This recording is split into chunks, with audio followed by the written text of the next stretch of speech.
ना cause of high birth rate तो 50 है, लेकिन we will discuss few of them. सबसे पहला, इलिटरेसी। इलिटरेसी अपने देश में इलिटरेट लोग अभी भी काफी है। सबसे ज्यादा लिटरेट जो स्टेट है वो है केरला। सबसे ज्यादा इलिटरेट स्टेट होगा मुझे लगता है यूपी, बिहार में से बिहार ही होना चाहिए। अब इलिटरेसी होता है तो जो इलिटरेट लोग का शादी के तरफ जो देखने का नजरिया है, चाइल्ड बर्थ, उनका मानना है कि बच्चा गिफ्ट ऑफ गॉड है। सो तुम देखोगे तुम्हारे दादा दादी या नाना नानी, हमारे दादा दादी, अब देखा जाए तो सबके 5 भाई, 7 भाई, 6 बहनें, मतलब सबका डजन डजन जितना आंकड़ा होगा यदि तुम चेक करोगे। ठीक है, इफ यू चेक आउट, मेरे पिताजी के 2 भाई, 3 बहनें, वो लोग 6। सो ऐसा आंकड़ा करते जाओ, सो यू विल रियलाइज कि वो जनरेशन जो 1950s में बॉर्न हुआ था, उस समय अ, काफी, एक फैमिली में 6 7 8 बच्चे होते थे ना। उसका साइकोलॉजिकल रीजन एक और है कि बीमारी की वजह से एक दो की डेथ हुई तो भी बाकी लोग तो रहेंगे, ये एक मानना था।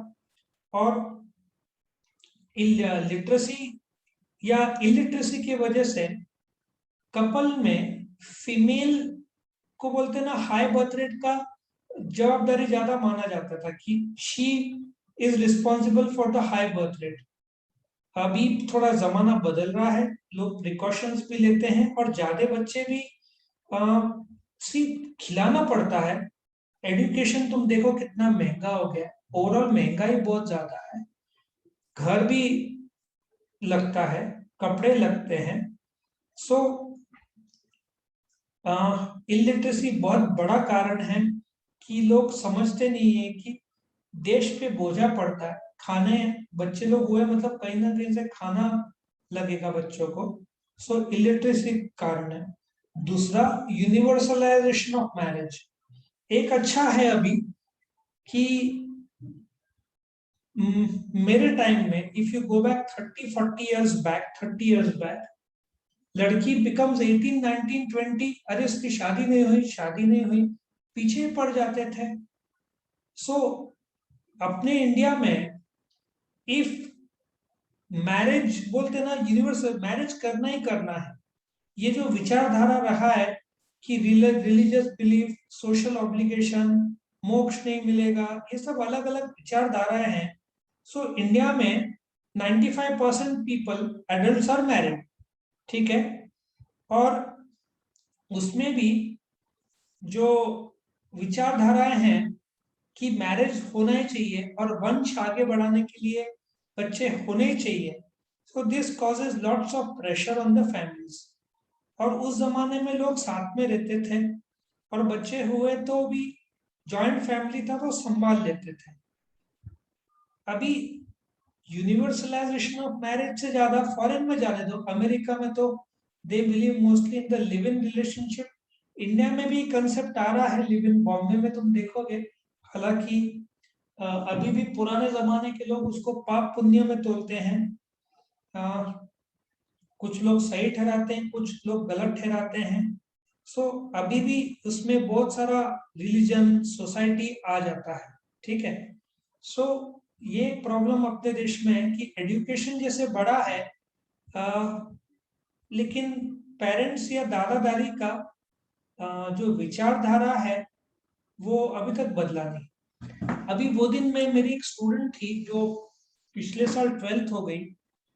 वो बोल रहे, उसकी दादी थी आगे क्या करने का, तो मैं उनको बता रहा था। वो मराठी में बोले काय तिचं लग्न करायचं लवकर। पर शॉक में आ गया, मैंने कहा 15 16 साल की लड़की, अभी से ये लोग शादी का सोच रहे हैं।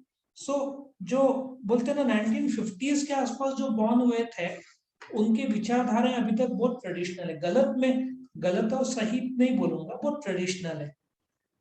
तो आजकल तो ये टॉपिक निकलता ही नहीं है, क्योंकि आजकल मैं देखता हूँ मेजोरिटी लड़कियां शादी नहीं सोचते हैं। मेजोरिटी लड़कियां करियर सोचते हैं, ग्रेजुएशन, एमबीए, जॉब, बिजनेस। ठीक है, आजकल शादी तो लोगों के मन में लास्ट आता है, और एक अच्छी बात यह है कि लड़कों का भी सेम एटीट्यूड है। दे आर नॉट इंटरेस्टेड कि भाई पहले जॉब करे, स्टेबल हो गए, आजादी में थोड़ा लाइफ जिए। ये विचारधारा थोड़ा मुझे दिख रहा है होते हुए, which is not a bad sign. क्योंकि क्या होता है कि पेरेंट्स के प्रेशर में आकर ना ये लोग जल्दी शादी कर लेते हैं, और फिर the children are born early, और बहुत जल्दी जवाबदारी आ जाता है रादर देन एक्सपीरियंसिंग लाइफ। क्योंकि द मोमेंट एक चाइल्ड आ गया फैमिली में, you can not just go out anywhere. तुमको हर चीज का देखना पड़ता है, ठंडी जगह में ज्यादा जा नहीं सकते, हर जगह पे बच्चों के हिसाब से चलना पड़ता है। तीसरा, age of marriage. Age of marriage एक समय तो लड़कों के लिए 18 और लड़कियों के लिए 15 था। फिर गवर्नमेंट ने उसको चेंज करके लड़कों के लिए 21 और लड़कियों के लिए 18 कर दिया। अभी मैं सुनने में आ रहा है कि शायद गवर्नमेंट लड़कियों का 21 कर दे। मुझे लगता है भेदभाव की कोई जरूरत नहीं है, 21 फॉर फीमेल्स इज ओके। क्या लगता है तुमको? लड़कियों Yes, की sir. शादी 18 में होनी चाहिए कि 21 होनी चाहिए? क्या लगता है? 21. मेरे हिसाब से 18-21 में बॉडी भी डेवलप में नहीं रहता है कि जो जो बेबी को पेट में संभालने के लिए बहुत कम एज में बच्ची है, छोटी सी 17-18 साल की। 21 एक्चुअली लोग 24-25 मानते हैं, लेकिन मैं जितना जान रहा हूँ ना, मैं इतने साल से मेरे स्टूडेंट्स है ना, बहुत सारे अभी शादी कर रहे हैं जिनकी एज 27-28 है। 26-27 में तो लड़कियां कर रहे हैं शादी। So ideal age for male should be somewhere around 24, 23, 24, 25, 25। In fact अभी मेरा एक स्टूडेंट है, उसकी एज 21, 22, एंगेजमेंट हो गई। सब उसको हंस पर हंस रहे थे। मतलब थोड़ा गांव साइड में रहता है, लेकिन ये हालात है कि लोग हंसते हैं बिकॉज पीपल नो कि 21 में ग्रेजुएशन, 23 में एमबीए, 24 तक एमबीए, 2-4 साल। सो मेरे हिसाब से बॉयज के लिए 25, 26, लेकिन साउथ इंडियन में शादी लेट होती है, 30, 31, 32। ठीक है ना? सो 25 के ऊपर आजकल मैं देख रहा हूँ। हालांकि कायदा 21, 18 है, लेकिन ये लड़कियों का शायद 21 हो जाए, लेट्स सी। ये fourth preference of male child. अभी एक स्टोरी मुझे किसने बताया था, उस जो मेरे यहाँ पे काम करते हैं लोग, कुक ले लो, मेड ले लो। अभी एक को बच्ची हुई, दे सेड नहीं मेल चाइल्ड चाहिए। ठीक है। दूसरी बच्ची हुई, नहीं मेल चाइल्ड चाहिए।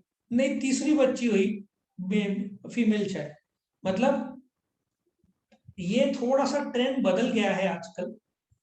जो मेरे दोस्त लोग हैं या हम लोग का जब डिस्कशन होता है, तो होता है कि लड़के बदमाश निकलते हैं। वैसे तो मेरे 2 बच्चे शरीफ हैं, लेकिन आजकल लोग क्या बोलते हैं, लड़कियां अच्छे शांत रहते हैं और स्थिर रहते हैं और बदमाशी कम करते हैं, लड़कों को बहुत संभालना पड़ता है।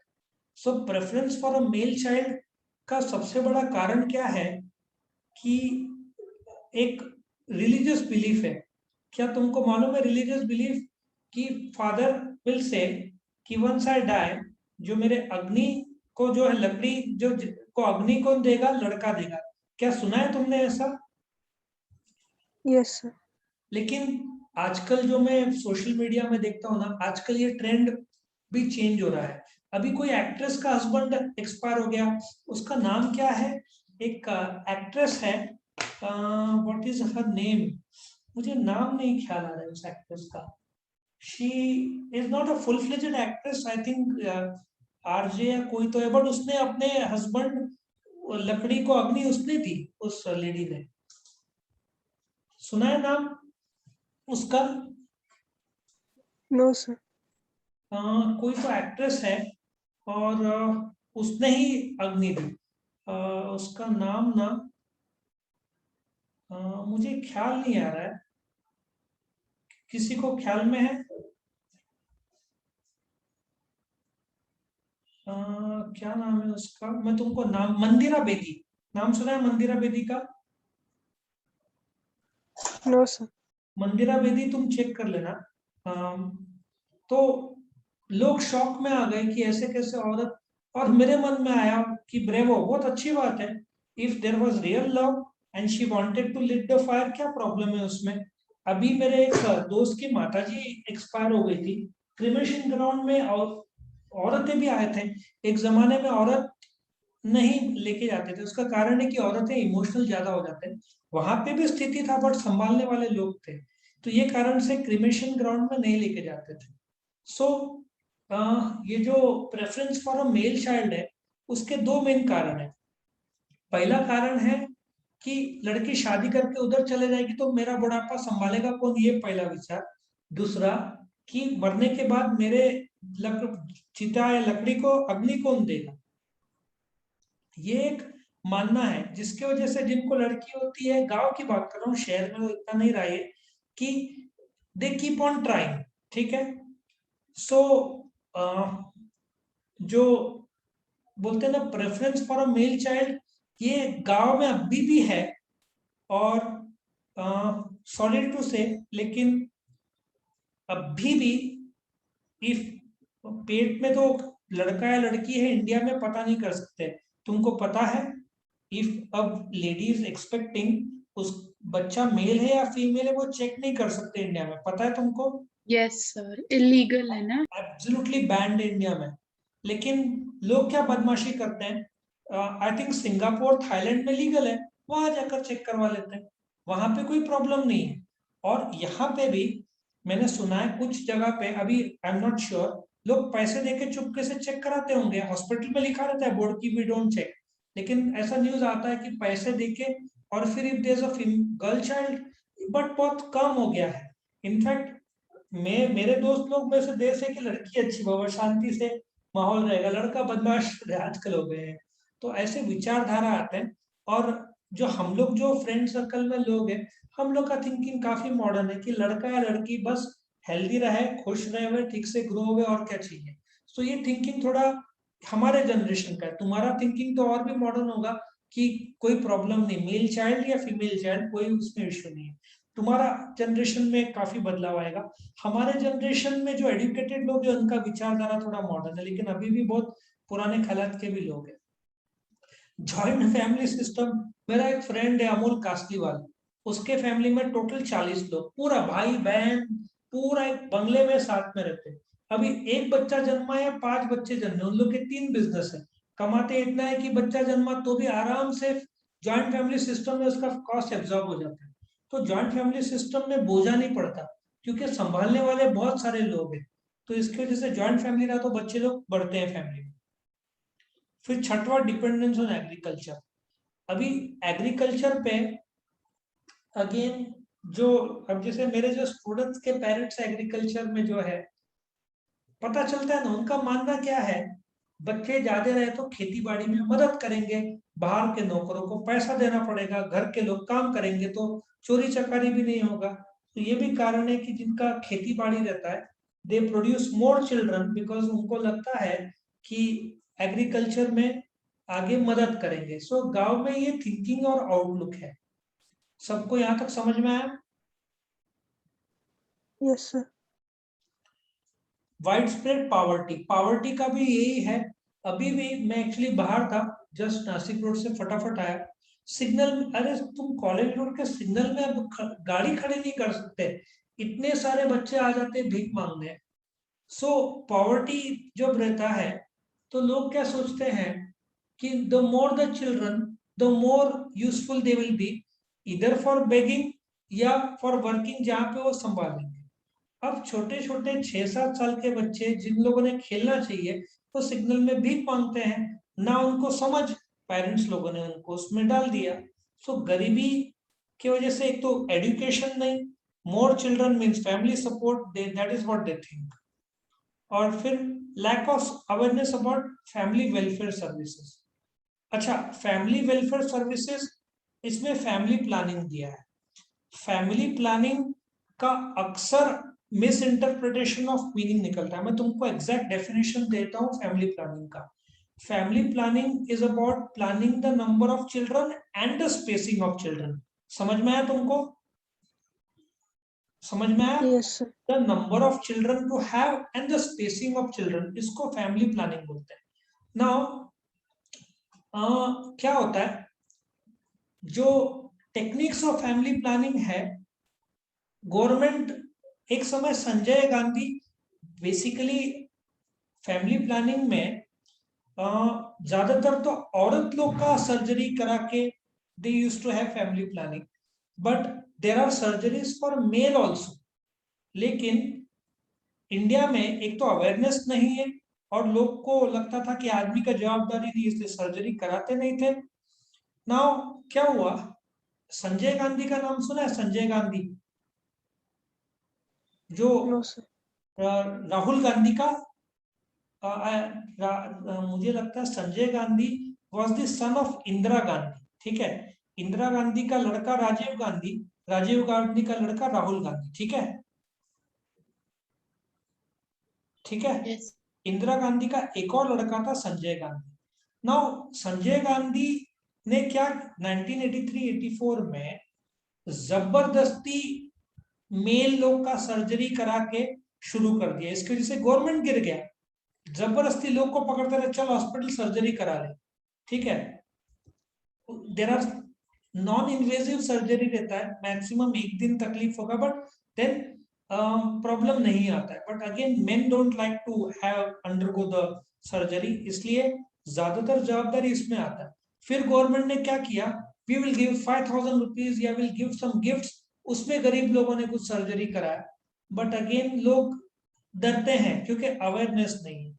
सो टेक्निक्स ऑफ फैमिली प्लानिंग बहुत सारे हैं, बट अगेन ज्यादातर तो लेडीज लोग को ही, बेचारे लोग को संभालना पड़ता है। सो ये तुम्हारा 8 पॉइंट थे और कॉमन सेंस भी है, इसमें कोई समझाने जैसा भी नहीं। I hope you understood cause of high birth rate.